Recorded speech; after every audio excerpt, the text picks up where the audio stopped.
Hey everybody, it's Amber from A Millway Design. Thanks for joining me. Today is going to be a quiet, um, hopefully sort of soothing video with just some watercolor. I wanted to um, show you what I was doing here because I was having a lot of fun playing around with my granulating colors. I have some Masha's watercolors. These are very new to me. I've been meaning to pick them up for a long time. They are wonderful, and I've used a lot of granulating and super granulating and involving watercolors, whatever you want to call them, and these are probably my favorite.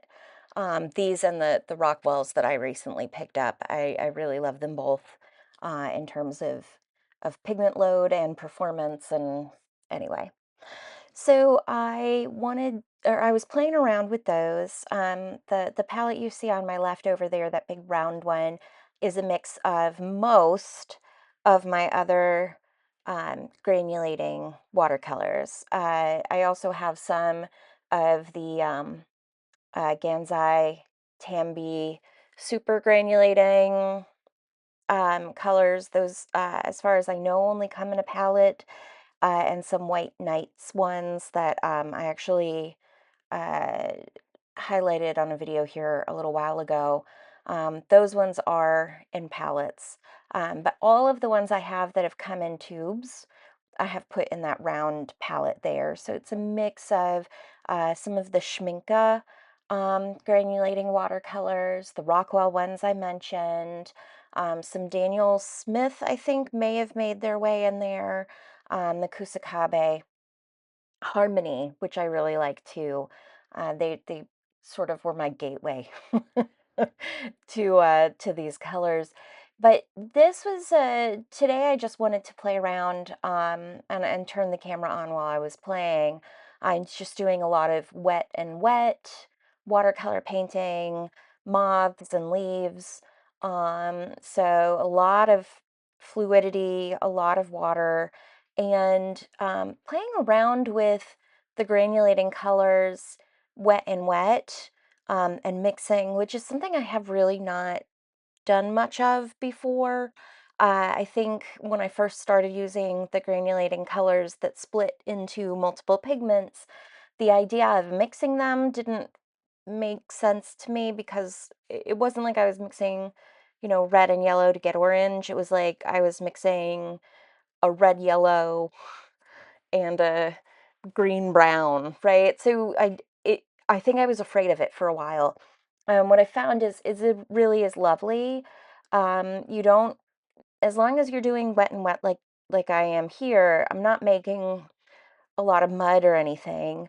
It's just essentially pigments that are moving and separating on the page and introducing additional pigments that move and separate in the water there. And I think the effect is actually really lovely.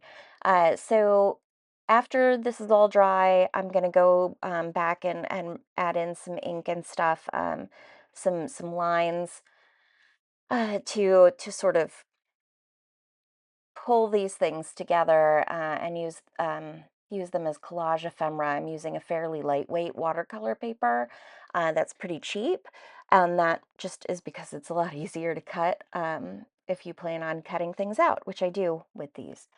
So the rest of the video, I'm not going to talk. I'm just going to let you watch. I didn't add in music. I can go either way with music. It's I usually try and pick something that I think a lot of people will like, but it's really easy to find music that people don't enjoy. So I figure you can always play your own music during the silence rather than having me pick it for you. But obviously, if you do prefer these kinds of videos to have music in them, let me know in the comments and I can do that. But I think I'm going to try and do more of these just because it's a little bit easier to put together a YouTube video if I just make a more of a habit of turning on the camera while I work and then just posting it and let you see what I'm doing. So I hope you enjoy the rest of this. It's just going to be me painting more leaves and moths. Take care until next time. And if you do enjoy this, I would love it if you could give it a thumbs up. Um, if you have hypes and you know what that is, and you want to give it a hype, that'd be great. And if you want to see more of this, just make sure to subscribe and hit the bell so you get notified of new videos. And thanks again for joining me today.